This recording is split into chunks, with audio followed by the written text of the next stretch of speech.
우리가 한번 다룬 적 있어. 무시무시한 내용. 그거 다시 한번 남욱의 법정 진술 소개 부탁드립니다. 자, 이렇게 진술합니다. 2022년 9월 당시 정일권 부장검사가 아이들 사진을 보여주면서 애들 봐야 할 거 아니냐, 여기 계속 있을 거냐라고 했다. 그러면서 배를 갈라서 장기를 다 꺼낼 수도 있고 환부를 도려낼 수도 있다. 내려가서 곰곰이 생각해봐라라고 했다. 그날 잠을 한숨도 못 잤다. 와, 맞아, 기억나요. 심지어 남욱은 법조인인데도 얼마나 무서웠겠냐. 네. 근데 일반인이 이런 걸 당해봐라. 오줌 지립니다. 그럼요.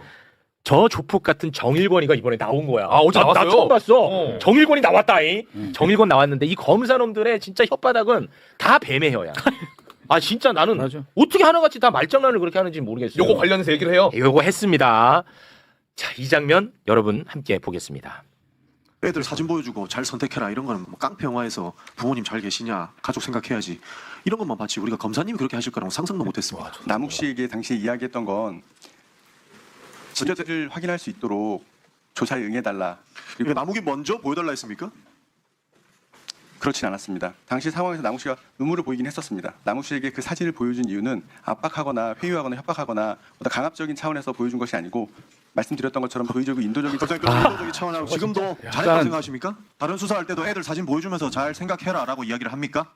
아이들 사진을 다른 사람들에게 보여주거나 한 적은 없습니다. 아니 그러니까 피의자한테 보여주면서 잘 생각하라라고 이야기하면서 가족 사진 보여주냐고요. 가족 사진을 제가 보여주고 본인과 그리고 가족들만 생각했으면 좋겠다 이런 취지였습니다. 심리적으로 흔들려는 것이 아니라 오히려 심리적으로 좀 안정을 시키고 싶은 마음. 애들 사진 보여주고 잘 생각하라고 하는데 심리적으로 안정을 어떻게 가니까 사람이 검사님 이거 아니잖아요. 그 몇 날 며칠 후 감옥에 갇혀 있는 사람한테 애들 사진 보여주면서 잘 생각하라고 하는 게 심리적 안정을 도모한다고요? 언론에 나오는 고문 기술자도 그때로 돌아가도 똑같은 일을 하겠다.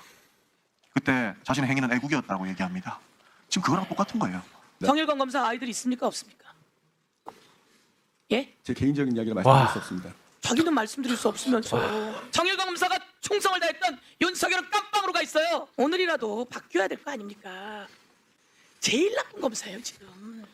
나온 증인들 중에 제일 잘못한 검사예요. 정일권 검사 아시겠습니까? 와, 저놈은 지 자녀 유무도 말해주기 싫어해.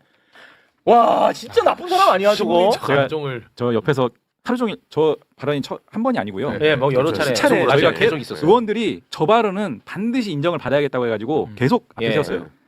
저 발언을 계속 일관합니다. 그래서 와, 진짜? 나중에는 속된 말로 좀 뚜껑 열리더라고요. 아, 진짜 당연하죠. 저 너무 나쁜 사람이야. 자기는 자녀가 있는지 없는지도 얘기를 안 해. 나중에는요 발언이 살짝 바뀌는 게 자기가 배를 가르는 방식으로는 하면 안 된다라는 취지로 얘기했고 환부를 도려내는 방식으로 하는 게 그 자기 법조 선배들의 얘기를 자기가 했던 거라고 하면서 배를 가른다는 얘기가 어딘은 나왔어요. 네. 그렇죠. 그건 이제 취지가 전혀 반대긴 한데 네. 계속 추궁해서 이제 확인 받아야 되는 부분이고요.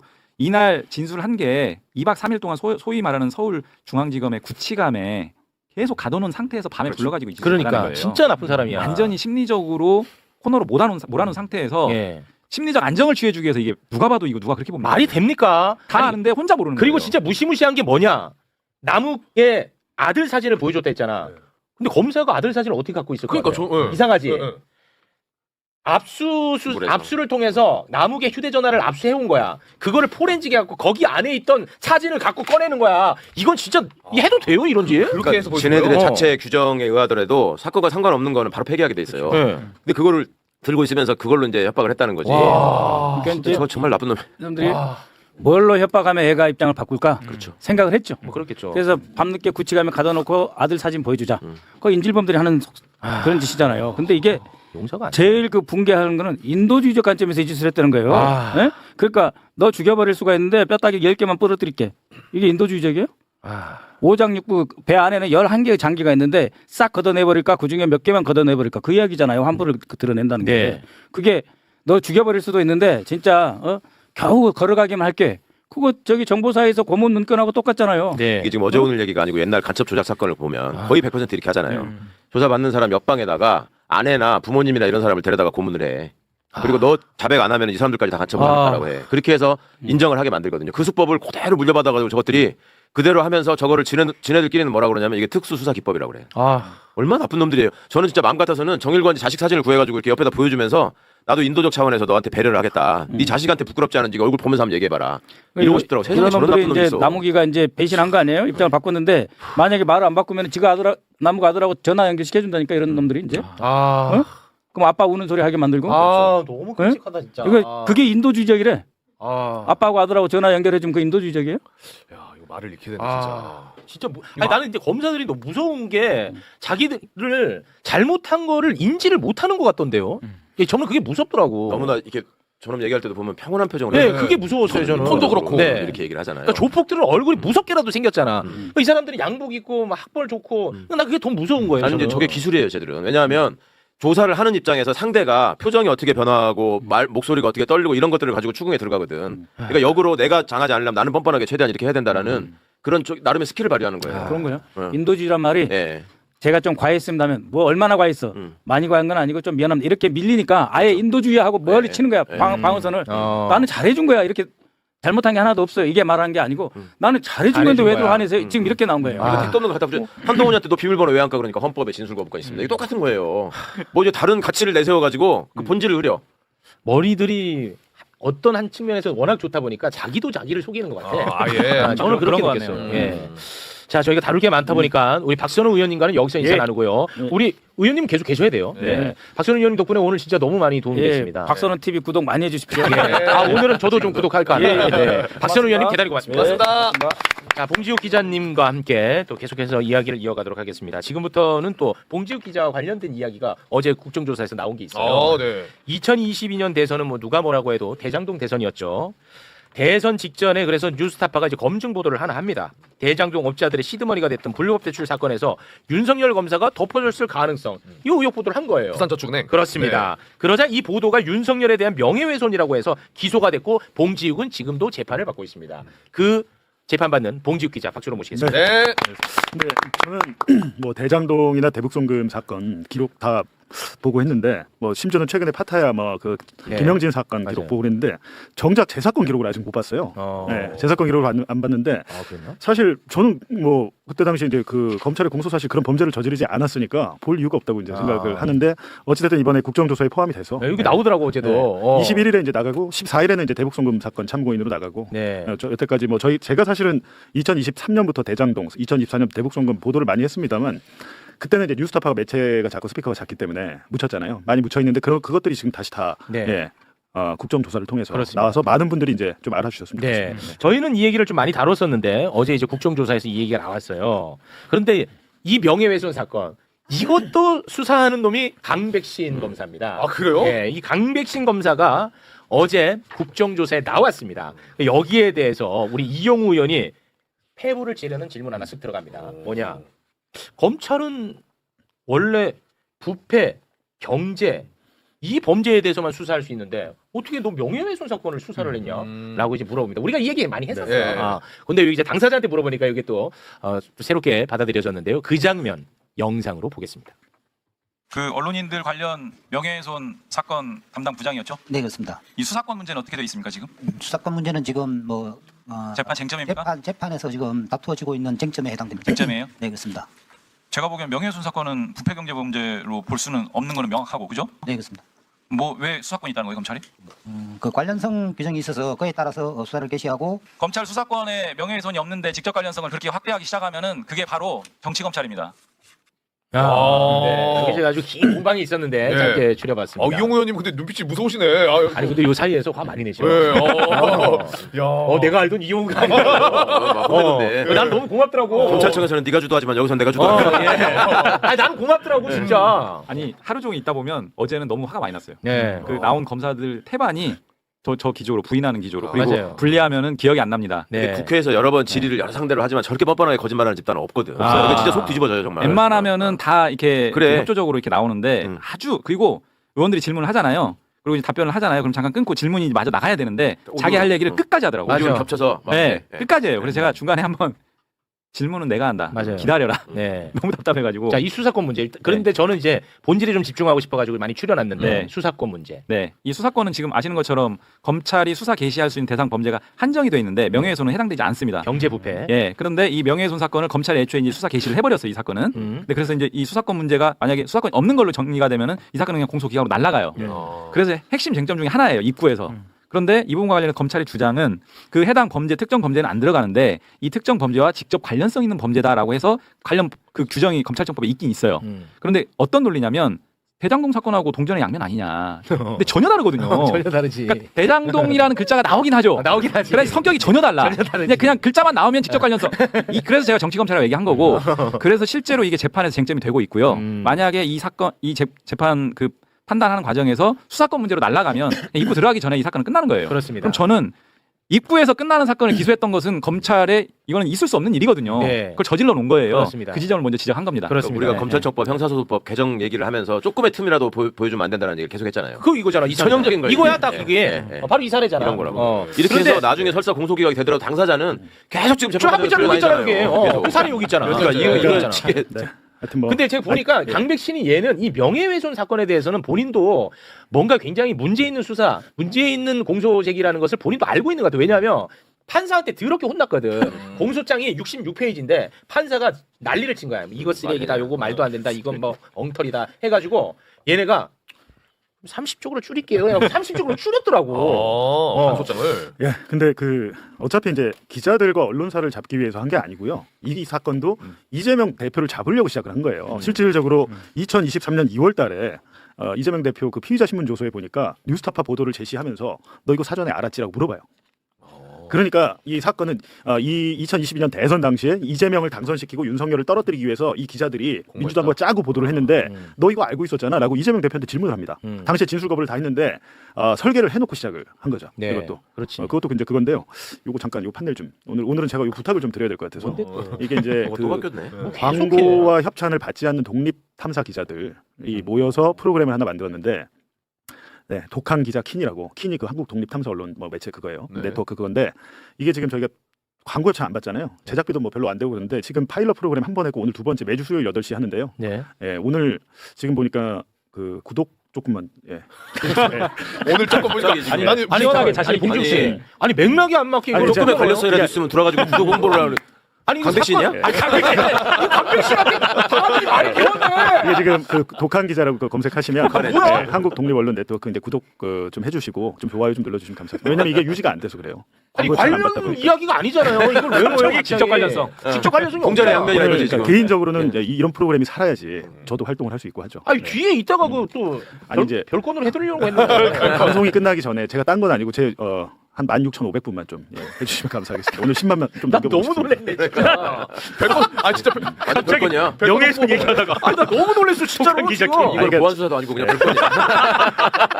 근데 뭐 저희는 그래요. 사실 저희는 그래. 재판에서 무죄 받으면 되지 하는데 1심을 지금 보니까 3년 안에 안 끝날 것 같습니다. 그럼 계속 괴롭히는 검찰에서 증인 100명 신청하겠다고 그러는데 문제야. 지금 3명 했거든요. 대재판 증인 3명 했는데 97명 남았습니다. 이게 제가 환갑되기 전에 이게 끝날 수 있어요. 공소 취소해야지. 그리고 알겠습니다. 뭐 봉지욱 기자뿐만 아니라 제 사건에서도 강백신이는 계속 들어와서 제 사건도 담당했어요. 강백신이가 그러니까 저게 이렇게 만들어내는 사건 전문이야 쟤들은. 그러니까 자 봐봐요. 강백신, 엄유준이, 강백신이 정적을 제거할 때 방식 우리가 살펴봤잖아요. 네. 반면에 우리 편을 풀어주는 것도 또 강백신이가 도사더라고.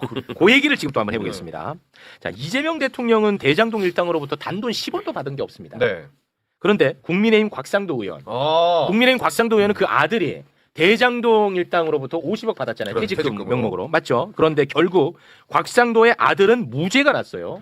정말 헛웃음 납니다. 그리고 곽상도는 공소 기각이 됐어. 이거는 기소가 잘못됐다고 해서 판사가 기각을 시키는 게 공소 기각이에요. 곽상도는 공소 기각이 났습니다. 그럼 수사가 그지같이 됐다는 거죠. 그렇죠. 그 수사 누가 했냐? 강백신입니다. 와. 강백신이 곽상도에 대해서 어떤 식으로 수사를 했는지 이것도 어제 국정조사에서 나왔어요. 굉장히 중요한 장면입니다. 나의 정적은 어떤 식으로 수사를 했는지 봤죠? 우리 편은 어떤 식으로 빼주는지 함께 보겠습니다. 이거는 곽상도 전 의원의 50억 클럽에 대한 판결문입니다. 이것도 강백신 검사께서 기소하셨어요. 판사가 뭐라 적었냐면 이러한 사정은 형사 법률 전문가인 검사 역시 모를 리 없음에도 왜 이 부분 공소 사실을 따로 떼내어 나중에 기소했는지 대해 납득할 만한 변명을 하고 있지 못할 뿐만 아니라 그와 같이 기소했어야 할 특별한 사정이 있는 것으로 보이지도 않는다. 이와 같은 검사의 기소는 공소권 남용에 해당하다고 봄이 타당하다. 공소 기각을 판결합니다. 그러니까 우리 특수부에서 가장 잘 나간다고 하신 우리 강백신 검사님께서 50억 클럽도 그렇고 대장동에서도 자기가 원하는 이야기를 많이 해두는 사람들은 결국 무죄 받아주는 그런 공소를 합니다. 기가 막히네요. 곽상도가 어떻게 무죄지? 무죄 나오게 할 결심을 가지고 기소했군요. 절대 그렇지 않습니다. 판사가 공소장을 바꾸라는데도 바꾸지 않고 그렇게 가서 무죄가 나왔잖아요. 판사가 공소장 바꾸라고 했어요, 안 했어요? 권유가 있었던 건 맞습니다. 정말 돌아버리겠다 진짜. 절대 그렇지 않. 와. 와. 어떻게 저렇게 뻔뻔해? 박상도 공소기각. 아니 권유가 있었다는데 절대 그렇지 않다는 이게 와. 말이 됩니까? 그리고 어제 또 마침 서울중앙지검에서 아들한테 50억 준 사람 있잖아요. 네. 그 대표가 있어요. 그 사람은 어제 또 무혐의 처분했어요. 어제 공교롭게. 하천대유 대표? 이게 아. 그러니까 공소장 변경을 그 판사가 이제 권했는데 요구했는데 자기네들이 보기에는 자기네들 공소 사실이 정확하게 들어맞다라고 생각했기 때문에 절대 그걸 수용하기 어려웠다라고 계속 어제 진술을 했어요. 그러면 할 수 있는 방법이 선택적 그 공소사실 변경 방법이 있거든요. 뭐냐면 원래 공소사실로 기재했던 내용들을 그대로 유지한 채 만약 이게 받아들여지지 않는다면 이런 B라는 공소사실로 판단을 해주세요라고 두 가지를 병합해가지고 이렇게 구하는 방식으로도 변경할 수 있거든요. 아, 네네. 그래서 우리 이건태 의원님이 그런 방법도 있는데 오로지 기존의 공소사실 그대로만 유지해서 결국 날아간 거 아니냐 사건 자체가 이건 뭔가 의도가 있었던 거 아니냐 이렇게까지 추궁했는데도 자기네들은 신념에 의해서 바꾸기 어렵다 뭐 이런 취지로 얘기해요. 비교를 해보자면 정경심 교수 옛날에 청문할 때 그날 기소했잖아요. 응? 그 공소장에다가는 네. 네. 뭐 이게 소환도 없이 채장장이 뭐가 어쩌고 이렇게 써놓은 게 네. 나중에 보니까 완전히 달라졌잖아. 네. 그래서 또 기소하잖아요. 아. 그죠? 그러니까 그 사건하고 비교를 해보시면 그러네. 그때는 그렇게 해서 간 기소를 일단 공소제기를 해놓고 조사도 안 한 상태에서 기소해놓고 이 사건하고 지금 비교를 해보자면 그 건에 대해서 이거 이상하지 않냐? 너네 수사 결과하고도 지금 안 맞다고 너네 스스로 얘기하지 않냐? 네. 그래서 판사가 요거 하나는 없애라라고 얘기했어. 네. 끝까지 안 없애고 또 끝까지 간다고. 그리고 그때. 공소기각. 그리고 그냥 끝. 그러니까 이거를 그럼 돈 50억 준 사람도 무죄, 무죄. 받은 사람도 무죄. 그 중간에 곽상도도 공소 기각으로 그냥 끝. 끝이야 그거는. 야, 이거만 이러는 게 아니에요. 그 문재인 정부에거나 보복수사를 여러 가지 하는데 그 와중에 무슨 유재수 사건 또 누구야 그 강서구청장 했던 저 김태우와 관련된 사건도 있었잖아요. 그와 관련해서 기소된 사건에서도 딱 한 명만 무죄가 됩니다. 민정수석실에 전체 사람들이 다 유죄가 되는데 검사 출신 박경철이만 무죄야. 대단한 놈들이야 이거. 반부비서관. 반부비서관 박경철이만 무죄야. 박경철이가 그거 다 했는데 박경철이만 무죄야. 검찰청 무조건 없앤다. 없어졌죠. 이게 더 없애야. 그리고 이제 판결문에 판사가 이제 공소권 남용 그리고 앞에 판시한 내용들을 잘 보시면 정말 말이 안 되는 방식으로 기소한 거야라고 해놓은 거예요. 네네. 저는 저 정도로 톤으로 판사가 판결문을 쓰는 것은 사실 보기 어려운 일인데 그렇습니다. 속된 말로 이따위로 기소해 놓으니까 우리가 이거 공소권 남용으로 판단할 수밖에 없어라고 써놓은 거거든요. 네. 그리고 지금 우리가 이제 명예훼손 사건 얘기를 조금만 더 보태면 봉지우 기자 힘 좀 실어줍니다. 그러니까 이 명예훼손 사건이 아까 우리 봉 기자님 말씀하신 것처럼 사실은 언론인들을 타겟팅한 것 같지만 공소장 내용 전반이 변경되기 전에 67쪽짜리 공소장에는 철저하게 이재명 프레임이었어요. 그렇죠. 그러니까 심지어 예를 들면 이재명의 공산당 프레임이라는 단어까지 등장해서 재판부에서 이게 명예훼손 사건하고 무슨 상관이 있습니까? 삭제하는 게 좋겠다 뭐 이런 하고요. 네. 이 사건은 이재명 유착관계를 판단하는 재판이 아니다. 이게 명예훼손 사건인지 의문이다. 공소사실의 간접 정황이 너무 많다. 막 이런 방식으로 아주 그냥 공소장에 대해서 난도질을 해요 재판부가. 이례적이거든요. 그러니까 다르게 보면 이 사건의 전반적인 공소장 내용은 이거 대장동 이재명 사건으로 막 주장을 담아놓은 거예요. 네. 그리고 제가 오늘 얘기를 안 드렸지만 어제 그 국정조사에 나온 얘기 중에 하나가 압수조사 얘기가 나오거든요. 압수조사. 그 뭐예요? 이게 뭐냐면 대장동 사건 관련해서 이제 사건을 진행하는 와중에 22년도 10월달에 유동규의 사실혼 배우자 박태선 씨를 부릅니다 검찰에서. 그러면서 당시에 김용 관련된 정치자금법 사건에 대한 이런 부분들의 그 증거물로 박태선 씨가 들고 온 백팩을 그 자리에서 압수를 해버려요. 이 백팩을 통해서 돈이 전달됐다라는 어떤 취지로 압수를 그 자리에서 해요. 네. 그런데 압수하고 나면 압수 결과를 작성하는 조서를 압수조사라고 하는데 그 압수조사의 제목이 이재명 피의자 등 정치자금법 관계 사건으로 딱 타이틀 딱 잡습니다. 압수조사의 제목을. 근데 그때 당시에는요 이재명 대표가 아무런 관련성이 없어요 이 사건에. 피의자로 입건된 바도 없어. 답을 정해놓은 거지. 그래서 제가 이거에 대해서도 이제 그 담당했던 그 박명신 검사 앞에 이제 불러놓고 이때 당시에 피의자 입건도 안 돼 있는데 왜 여기다 이걸 기재했느냐. 그렇지. 말을 못하죠. 말 못하지. 처음에는 입건된 피의자 신분이었다고 얘기하다가 그거 아니다 잘못 알고 있다 그랬더니 나중에 이제 할 말이 없어요. 네. 옥이라고 얘기하더라고 나중에 결국 옥이라고 하더라고. 그래서 우리 의원님들이 사법연수원 출신 의원님들이 연수원에서 옥이를 얼마만큼 우리가 꼼꼼하게 보는데 당신들 사법연수원 공부 안 했냐 막 이러면서 지적하는데 사실은 저희는 어떻게 보냐면 그때 당시에 이미 이 사람들의 머릿속에는 이재명은 피의자로 돼 있었던 거예요. 맞습니다. 그렇죠. 그리고 더 나아가서 그게 이제 그 타이핑으로 돼 있었거든요 압수조사가. 애초에 이 사람들은 이재명 사건으로 딱 규정이 돼 있어 이미. 그 사건으로 진도를 나가는 와중이었어. 네. 그렇죠. 그게 압수조사에 떡 등장한 거예요. 그렇습니다. 그러니까 깔때기고 답정너거든요. 모든 그렇죠. 사건들이. 이건 정말 검찰청 없애야 됩니다. 그래서 제가 아까 그 대장동 사건 1기 수사팀하고 2기 수사팀으로 넘어가는 과정에서 왜 거기다 현미경을 들이대냐. 애초에 직무대리 발령 받고 와서 이네들이 했던 검토보고서의 내용이 저는 궁금하거든요. 네. 분명히 거기에는 이재명과 경기도 인사들에 대한 혐의점 여부를 중심으로 그렇겠죠. 보고서 작성하고 보고했을 거라고 저는 추측을 하는데 의심하고 예상을 하는데 있습니다. 이 부분을 좀 확인하고 들여다보면 왜 이런 일기 수사팀이 버젓이 살아있는데 그렇죠. 이 직무대리 발령 받고 온 강백신, 엄희준 이 업무 수행 내용과 일기 수사팀은 저는 칸막이 쳐요. 몰라요 서로. 네. 이런 황당한 상황들이 중앙지검 내에서 벌어지고 있었던 거예요. 그렇습니다. 그러니까 정용환 검사는 몰랐다는 거예요. 지금 얘들이 미리 와서 몰랐다는 검토하고 거예요. 있다는 사실 자체를 몰랐다. 전혀 네. 몰랐다고 얘기했습니다. 예. 네. 그러니까 모든 것은 윗선에서. 이재명으로 음. 다 모아지고 있는. 모아지는데 윗선 어딘가에서 지시가 있어요. 떨어졌다고 봐야죠. 일단 중앙지검장의 지시와 보고는 나왔고요. 종합특검에서 대장동 사건과 아니, 쌍방울 대북송금 관련해서는 희대 국정농단 사건으로 우리가 의심을 하고 있다고 그렇습니다. 발표했고요. 네. 그것들을 밝혀나가는 게 이제 향후 그러니까 최소한 중앙지검장, 검찰총장, 법무부 장관, 대통령은 알아야 되는 사안이지. 그렇게 됐죠 이제. 아 구조상. 네, 네, 구조상. 알겠습니다. 더 이야기를 듣고 싶습니다만 시간 관계상 우리 봉지우 기자님 네. PR하고 마무리 짓죠 오늘. 진짜요? 네, 내일 하면 되잖아요. 지금 너무 많이 저거 했는데. 아니, 시간이 없어. 그게 아니라 제가 나 또 욕 먹어요. 국정조사 그걸 보니까 지금 이번에 저는 크게 기대를 안 했는데 국정원하고 금감원은 준비를 많이 해서 나왔더군요. 아, 그거 좋았잖아요. 맞아요. 대박이었잖아요. 그 맥락에 대해서 역시나 또 이렇게 쭉 사실은 이게 수사 기록과 재판 기록을 쭉 보면서 국정원에 지금 저렇게 얘기하는 게 어떤 의미가 있는지를 봐야 되는데 한 가지만 말씀드리면 대북 송금 사건은 국정원하고 수원지검이 짜고 한 겁니다. 이번에 그게 드러난 거예요. 아, 그렇습니다. 네. 그래서 13번 자료 잠깐 보여주세요. 그건 내일 드리면 안 돼요. 자세한 건데 이거 하려면 한 20분 걸려서. 그러니까 네, 내일 해야 간단하게. 돼. 검찰과 국정원이 부당 거래를 했다는 사실이 이번에 드러난 거예요. 네. 그래갖고 국가정보원 지금 2급 비밀 문건 오늘 공개하려고 했거든요. 그거 내일 공개해야지. 이 자리에서. 내일. 근데 그거 수사받을 수 있는 거 아시죠? 아니 그러니까 내일. 내일. 지금 2급 비밀 문건 내가 여기서 깔까봐 지금. 아니야 내일이야. 쫄아서 그런 거야. 아니 그거 내일 저기 내부 검토를 좀 거쳐보겠습니다. 네. 내일은 또 내일 게 있는데. 그거는 내일 모레. 내일 모레 건 차적으로. 월요일 날. 아니 독한 기자 팀 PR 안 할 거예요? 좀 해주세요. 매일 나가고 그러니까 노출해야죠. 이제, 저희가 이제 하여튼 매주 수요일. 저 같은 이제 한두 명 있는 독립 기자들이 살려야 돼, 이런 10개 매체가 모여 있고요. 음. 나름대로 이제 저희 나름대로 노력하고 있는데 여러분께서 많이 구독해 주시고 관심을 가져 주셔야 프로그램이 유지가 돼서 맞아. 예, 구독을 좀 네. 꼭 부탁드립니다. 독한 기자 이렇게 치시면 네. 한국 독립 언론 네트워크라고 네. 채널이 나오니까 예, 고맙습니다. 부탁드리겠습니다. 오늘 저녁 8시에 아, 두 번째 알았어. 방송합니다. 네. 자 오늘 어제 있었던 국정조사 오늘 뭐 일부 정리를 했죠. 네. 어마어마한 내용 아니야? 그럼요. 진짜 대단한 내용들이잖아. 그런데 대한민국 언론은 죄다 어제 국민의힘이 따로 청문회를 열었다. 맞아. 이걸로 다 도배야. 그게 뭐가 중요합니까? 이거 의미도 없어요. 이거는. 청문회라는 단어를 붙이는 것도 저는 어. 좀 참칭청문회. 문제가 있어요. 아니 이건 아무것도 아니거든 사실. 네. 언론은 다 이걸로. 그러네 진짜. 그리고 뭐 반쪽짜리 국정조사다. 한 방 없었다. 뭐가 반쪽짜리야? 반쪽짜리가 아니야. 이게 정상이야. 네. 얘네들이 나가서 이상한 짓을 한 거지.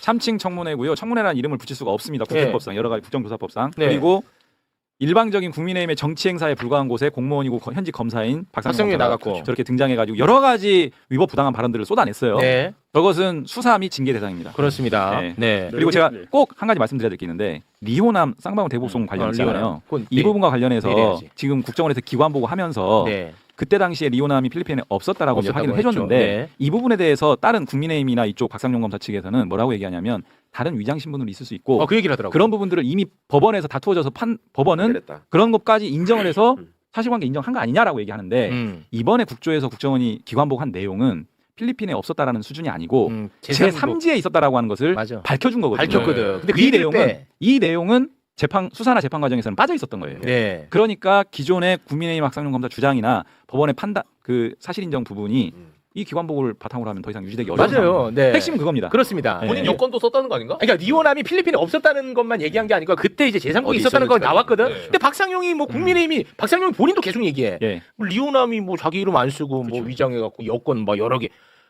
정말 너무 짜증이 납니다. 그러니까 언론이 이런 부분들 제3지에 있었다라고 네. 국정원이 기관복한 내용 이런 것들은 잘 안 다뤄요. 안 다뤄. 그래서 제가 여기서 꼭 말씀드렸고요. 진짜. 우리 다뤘습니다. 마지막 하나만.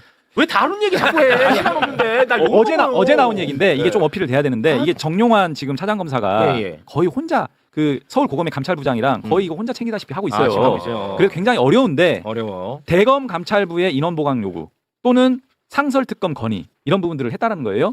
그런데 거기서 이런 부분들에 대해서 계속 수용을 안 하더라.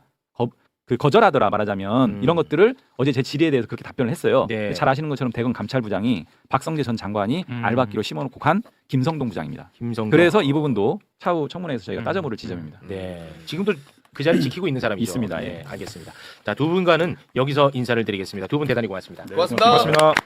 자, 지금부터는 지방선거 이야기를 빠르게 좀 해보도록 하겠습니다. 네. 지방선거 이야기와 민심의 굉장히 또 정치검사 중에 한 획을 그었던 말을 했던 그 검사가 나왔는데 남욱 변호사를 회유했던 그 정일권 검사도 어제 나왔는데 네. 자, 이 정치검사 정일권이 했던 짓이 뭡니까? 정일권 부장검사는 이제 대장동 백현동 이쪽 개발비리 사건 수사팀의 핵심 검사인데 이 사람이 남욱 씨한테 네. 뭐라고 얘기를 했냐면 과거에 수사 과정에서 배를 갈라 장기를 꺼낼 수 있다라는 발언을 통해 남욱을 네. 압박했던 사람이 바로 정일권 부장검사고 남욱 씨는 법정에서 이 수사 과정에서 자신이 들었던 내용이라면서 자신의 진술을 뒤집으면서 해당 검사가 나를 이런 식으로 압박했다라고 밝힌 그 주범이 이 사람이에요. 그렇습니다. 정일권 부장검사가 이런 식으로 증인들을 갖다가 피의자들을 갖다가 압박을 했다는 겁니다. 네. 그리고 배를 가르겠다. 배 갈라갖고 다 장기 다 꺼낼 수도 있고 우리가 환부만 도려낼 수도 있어라고 얘기를 하고 또 하나 가족 사진을 갖고 오더래요. 아, 그렇죠. 애들 봐야 될 거 아니냐.